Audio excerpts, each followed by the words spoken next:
देखिए दोस्त, साइंस के प्रीवियस ईयर के क्वेश्चन है ये, जो हमारे आने वाले एग्जाम है उनके लिए बहुत इंपॉर्टेंट होंगे ये। तो देखिए पहला क्वेश्चन क्या है हमारे पास। पहला क्वेश्चन है अपने पास, पीसी कल्चर किसका पालन और उत्पादन करता है, यानी कि पीसी कल्चर के अंदर किसका अध्ययन किया जाता है। सिंपली हमें ये बताना है, पक्षियों का अध्ययन किया जाता है, या इसमें मछलियों का किया जाता है, या कीटों का, या हमें जो है खून देने वाले जानवरों का अध्ययन किया जाता है। तो पीसी कल्चर जो है मछलियों का अध्ययन है। पीसी कल्चर किसका अध्ययन है, मछलियों का अध्ययन है। अगला सवाल अपने पास है कि निम्नलिखित का मिलान कीजिए, मिलान करना है हमें इसको। एपीकल्चर जो है वो किसका अध्ययन है, तो मधुमक्खियों का अध्ययन है, मधुमक्खियों का पालन है एपीकल्चर जो है। सिल्वीकल्चर वंश संवर्धन का जो है उसके अंदर अध्ययन किया जाता है। विटीकल्चर जो है अंगूर की खेती का जो है अध्ययन है इसके अंदर। तो यहाँ पे सही आंसर अपना क्या हो जाएगा, दो। पहले के अंदर दो हो जाएगा, दूसरे में तीन, और एक, दो तीन एक, तो दो तीन एक के अंदर हमारा जो है पहला आंसर सही हो जाएगा। चलिए अगला क्वेश्चन क्या है अपने पास। अगला सवाल है, विज्ञान जिसमें पशु मानव शारीरिक संरचना का विच्छेदन द्वारा सीखा जाता है, यानी कि हमें जो है ये वर्गीकरण का अध्ययन हमें जो है किसमें किया जाता है, इनके पशु और मानव शारीरिक संरचना का अध्ययन जो है वो किसमें किया जाता है, तो ये किया जाता है एनाटॉमी के अंदर किया जाता है। ठीक है। चलिए हिमेटोलॉजी जो है ये रक्त का अध्ययन होता है। हिमेटोलॉजी जो है किसका अध्ययन है, रक्त का अध्ययन है। रक्त का अध्ययन को हम क्या कहेंगे, तो हिमेटोलॉजी कहेंगे। ठीक है। ऑस्टियोलॉजी जो है ये अस्थियों का अध्ययन। ऑस्टियोलॉजी किसका है, अस्थियों का अध्ययन है ऑस्टियोलॉजी। ठीक है। चलिए अगला सवाल है अपने पास, सुमेल कीजिए।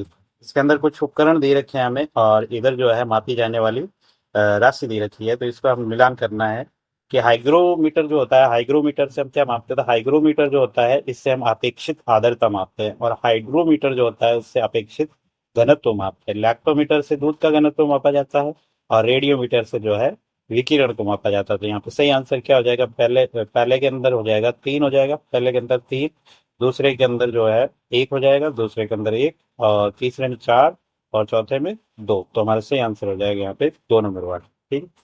चलिए अगला सवाल है, ध्वनि प्रदूषण को नापने की इकाई क्या है। ध्वनि प्रदूषण को किस में नापा जाता है, ध्वनि प्रदूषण डेसिबल के अंदर मापा जाता है। ध्वनि प्रदूषण को हम डेसिबल में मापा जाता है, जिससे डीबी लिखते हैं जनरली।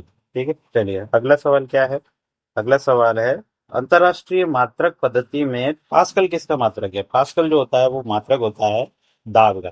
पास्कल किसका मात्रक है, दाब का मात्रक है। शक्ति का वाट, शक्ति का मात्रक क्या है, वाट है। ऊर्जा का क्या है, जूल है। ऊर्जा का क्या, जूल। और कार्य का भी क्या है, जूल। ऊर्जा का और भी मात्रक आता है, कैलोरी भी जो है ऊर्जा का ही मात्रक आता है। एक इलेक्ट्रॉन वोल्ट आता है, वो भी किसका मात्रक है, ऊर्जा का ही मात्रक है। ठीक है। तो यहाँ पे जो पास्कल मात्रक होगा वो किसका होगा, दाब का मात्रक होगा। ठीक है। अगला सवाल क्या है।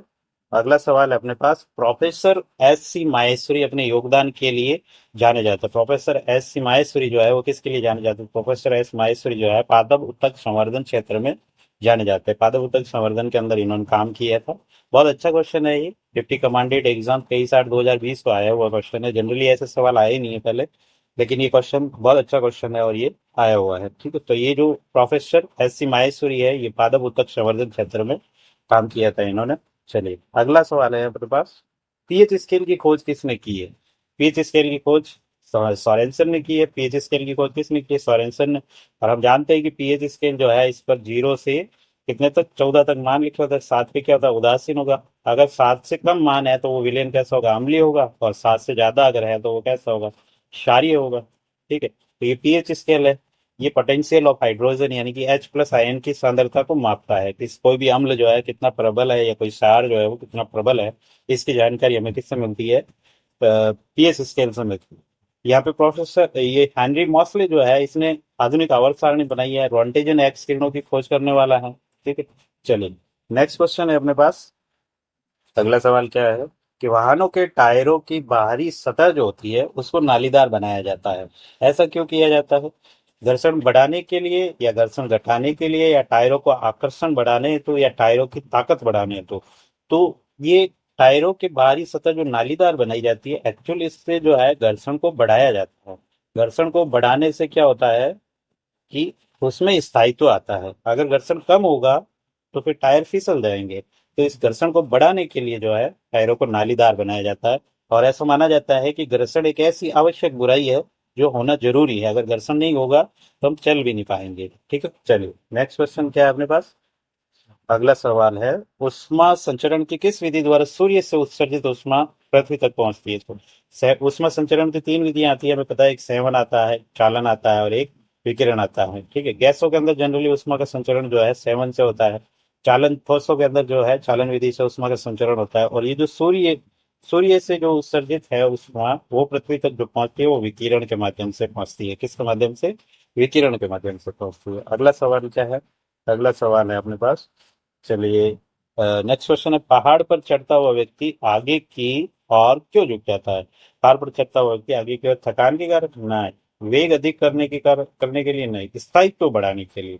तो पहाड़ पर चढ़ रहा है आदमी, वो चढ़ते टाइम आगे की ओर झुक जाता है, और आगे की ओर झुकने का मतलब है कि वो अपना क्या बढ़ा रहा है? स्थायित्व बढ़ा रहा है, ताकि वो पीछे की ओर गिरे नहीं। ठीक है, गुरुत्व के अंदर जो है वहां पे आगे की ओर शिफ्ट हो जाता है। तो ये स्थायित्व बढ़ाने के लिए पहाड़ पर चढ़ता हुआ व्यक्ति आगे की ओर झुक जाता है। चलिए अगला क्वेश्चन क्या है अपने पास? अगला क्वेश्चन है, प्रतिवर्ती जो क्रियाएं हैं, प्रतिवर्ती क्रियाओं का नियंत्रण किसके पास होता है? मस्तिष्क के पास, मेरुरज्जु के पास, तंत्रिकाएं या कोशिकाएं?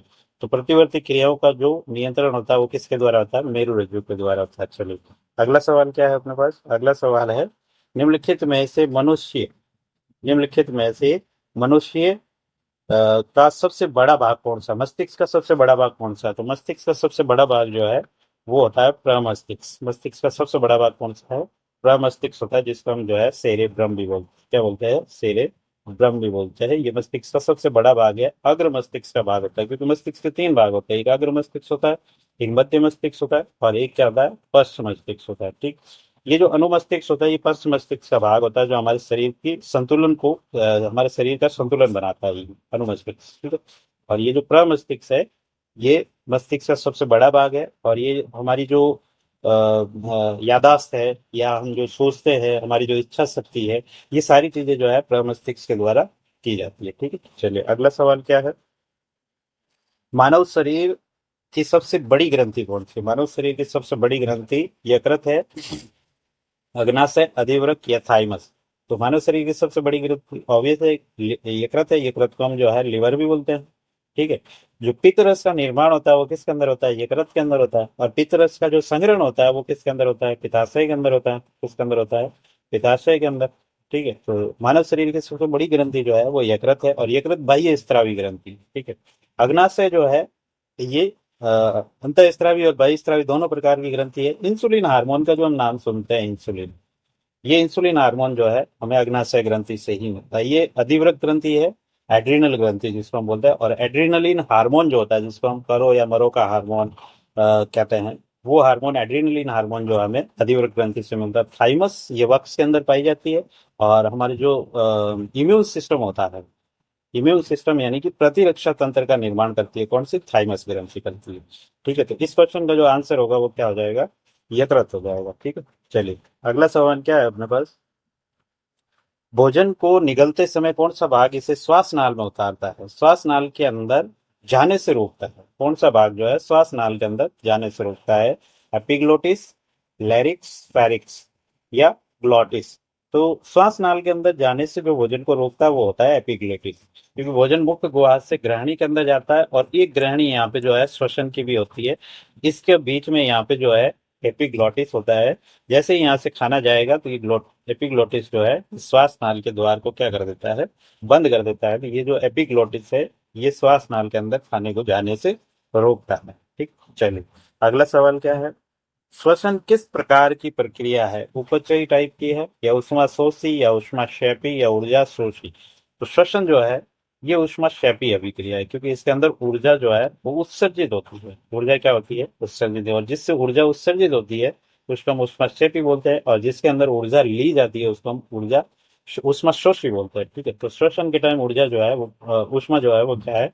उत्पन्न होती है, जिसको हम कहेंगे ऊष्माक्षेपी अभिक्रिया। ठीक है, चलिए अगला सवाल क्या है? अगला सवाल है, वयस्क मनुष्य के ऊपरी जबड़े में स्थित चवर्णक दांतों की संख्या क्या होगी? तो ऊपरी जबड़े में चवर्णक दांतों की संख्या जो है वो 6 होती है। जनरली हम ये देखते हैं कि जो दांत होते हैं, टोटल दांत तो कितने होंगे हमारे? 32 होंगे।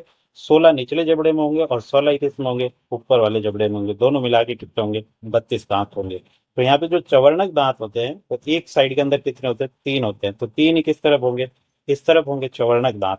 तो ये चवर्णक दांत 3, और 3 एक जबड़े के अंदर कितने होंगे? छह होंगे। चौवर्ण दांतों की संख्या कितनी होगी? छह होगी। ठीक है। चलिए अगला सवाल क्या है अपने पास? अगला सवाल है, आहार नाल के किस भाग में भोजन का अधिकतम अवशोषण होता है? अधिकतम अवशोषण किस में? आमाशय में होता है, छोटी आंत में, बड़ी आंत में, या मलाशय में? तो अधिकतम अवशोषण या अधिकतम पाचन की जो बात आती है वो छोटी आंत के अंदर होता है। भोजन का जो अधिकतम अवशोषण है वो किस में होता है? छोटी आंत में होता है। ठीक। चलिए अगला सवाल अपने पास क्या है? अगला सवाल है, मानव शरीर में ग्लूकोज इस रूप में संग्रहित होता है, यानी कि हम जो खाना खाते हैं उसका पाचन होने के बाद फाइनली हमें क्या मिलता है? ग्लूकोज मिलता है। अब जितना ग्लूकोज शरीर को आवश्यकता है उस टाइम ग्लूकोज जो है उसकी श्वसन क्रिया के दौरान एटीपी का निर्माण हो जाएगा, लेकिन जो एक्स्ट्रा ग्लूकोज होगा वो हमारे शरीर के अंदर ग्लाइकोजन के रूप में क्या रहता है? संचित रहता है। किसके द्वारा? यकृत के द्वारा। इंसुलिन की सहायता से इस ग्लूकोज को किस में बदला जाता है? ग्लाइकोजन में बदला जाता है। और इसीलिए जनरली ये कहा जाता है कि इंसुलिन की जैसे ही कमी होगी तो हमारे शरीर के अंदर ग्लूकोज की मात्रा बढ़ जाती है, क्योंकि ग्लूकोज से फिर क्या? ग्लाइकोजन नहीं बन पाएगा इंसुलिन की कमी की वजह से। तो हमारे शरीर में ग्लूकोज बढ़ जाता है, यानी कि शर्करा बढ़ जाती है। और इसी को हम जो है शुगर कहते हैं। इसी को हम क्या कहते हैं? शुगर कहते हैं, या डायबिटीज कहते हैं उसको हम। तो इंसुलिन की कमी से कौन सा रोग होता है? डायबिटीज रोग होता है। और ये जो संग्रहित खाना होता है हमारे शरीर के अंदर वो ग्लाइकोजन के रूप में संचित रहता है। ठीक। चलिए अगला सवाल क्या है? अगला सवाल, निम्नलिखित में से कौन सा एंजाइम लार में उपस्थित होता है? लार में कौन सा होता है? लेटेक्स होता है, पेप्सिन, ट्रिप्सिन, या टाइलिन? तो लार में कौन सा होता है? टाइलिन होता है। लार के अंदर कौन सा? टाइलिन। और टाइलिन जो है कार्बोहाइड्रेट का पाचन करता है। किसका? कार्बोहाइड्रेट का। कार्बोहाइड्रेट का पाचन करता है। लार के अंदर एक और एंजाइम पाया जाता है जिसको हम लाइसोजाइम कहते हैं। क्या कहते हैं? लाइसोजाइम बोला जाता है। लाइसोजाइम जो एंजाइम है ये खाने के अंदर जीवाणु कीटाणुओं को नष्ट करने के काम आता है। लाइसोजाइम जो होता है वो। लार के अंदर पाचन के लिए जो एंजाइम है वो कौन सा है?